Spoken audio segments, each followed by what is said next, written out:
They say there are three things you can watch forever: fire burning, water falling, and people arguing about who a Jew is. The book I Am Jewish was inspired by a tragedy. When Wall Street Journal reporter Daniel Pearl was brutally murdered in Pakistan, many Jews were particularly touched by his last words affirming his Jewish identity. Many were moved to reflect on or analyze their feeling towards their lives as Jews. This book is a collection of such reflections.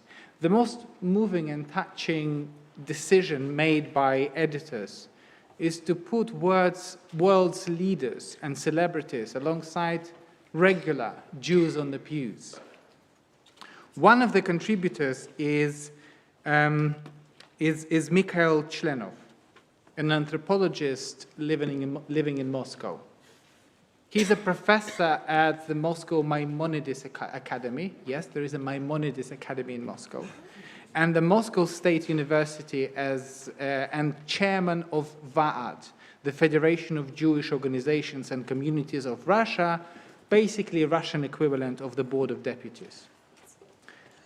He writes, "When I was a kid, my father explained to me that Judaism is a tool of resistance.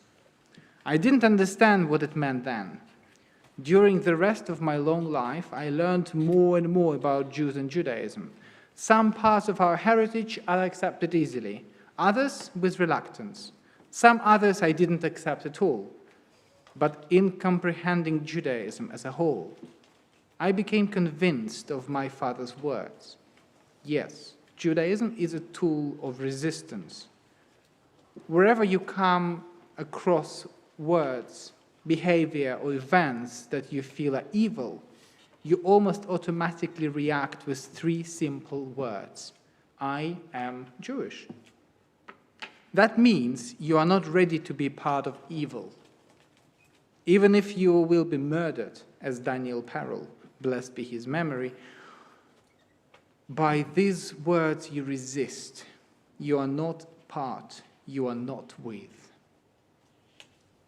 When I speak to my friends, Jewish friends in Russia today, they find their Jewish identity very helpful and useful.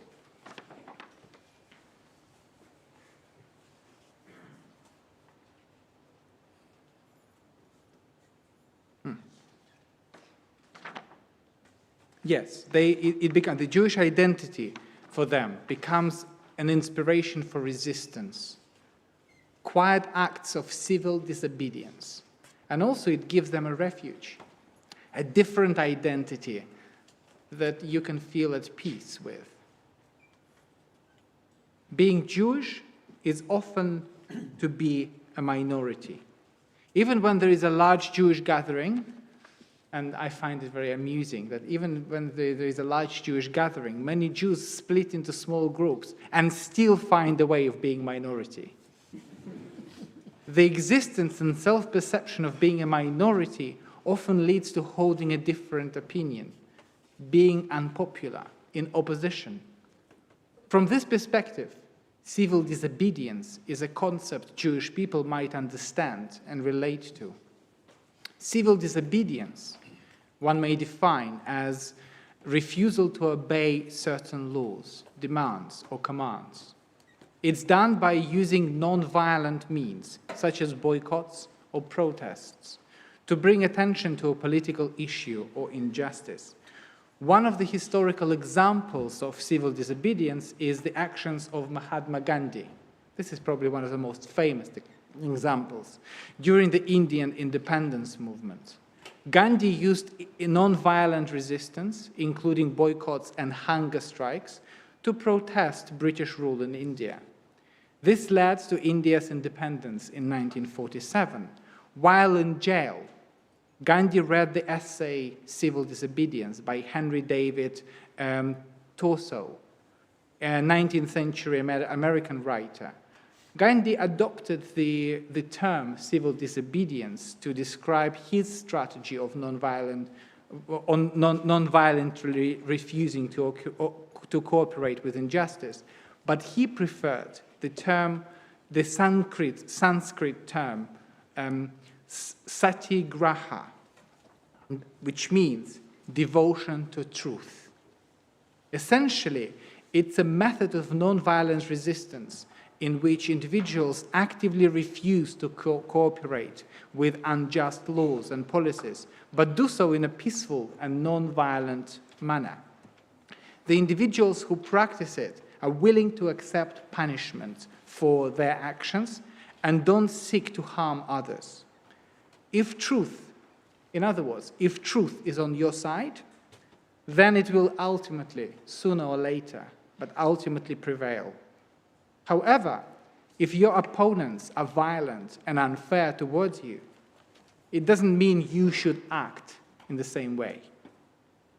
This week's Torah portion has an underlying theme: disobedience and protest. It started not with Moses, but with the two midwives refusing to obey the Pharaoh's law to kill every Jewish boy. Modern Torah scholar Pinchas Peli wrote, "The case of the Hebrew midwives is proof that dissenting individuals can resist evil and thus start a whole process of liberation. He says that you don't need many people to change the world. You only need a small group of people, but these people need to act with integrity." From that perspective, Moses didn't start the exodus and liberation of Jews. It was quiet, non-violent acts of civil disobedience that paved the way for Moses' leadership. Moses supported, amplified, and ultimately led the people out of slavery, but it was the midwives who started it. We know how the story develops: hardening Pharaoh's heart, plagues, Exodus, and a long, painful journey towards the promised land. Reading the Exodus story, many people ask themselves ethical questions. Did Moses go too far in his pursuit of truth, justice, and peace? Were 10 plagues and the suffering of Egyptians a fair price to pay for the freedom of Jewish slaves? Such questions resonate with us today. When so much suffering and injustice happening in this world, so many people feel they've been treated unfairly, so many people need to use food banks, and so many people experience war. Even more people can be affected by climate change in the near future. What is a fair price to pay for peace? What is reasonable price for achieving fair wages? What is a fair price to pay for stopping or at least controlling climate change? Perhaps it's not a coincidence that God appeared to Moses in the form of fire, a substance insubstantial yet powerful, illuminating and purifying yet dangerous, with an ability to destroy and burn. Civil disobedience or protest is a tool, but a dangerous one. It can help you achieve your goal, but it can also harm you. Civil rights leader Bayard Rustin once suggested these questions as a guide of civil disobedience. Have I exhausted the available constitutional methods of bringing about the desired change? Do the people I urge to join me sincerely seek to improve the society, or do they wish to excite passions that would destroy society itself? What is likely to be the effect of the resistance on me, on others, and on the community? Are my own motives and objectives clear to myself and to others? Is my aim genuine social change or mere self-gratification? Given that I oppose specific laws, am I prepared, out of my deep respect for the law itself, to suffer the consequences of my disobedience? There used to be a time when people believed in absolute truth. I think such time is gone. Nobody today can claim that they know what God wants.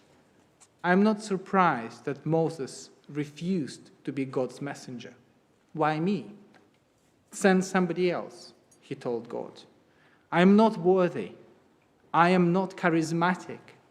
They will not listen to me. I don't even know your name. Why me? Elie Wiesel speculates that Moses had another reason for refusing God's requests, that he should return to Egypt. Wiesel writes that Moses was disappointed in Jews.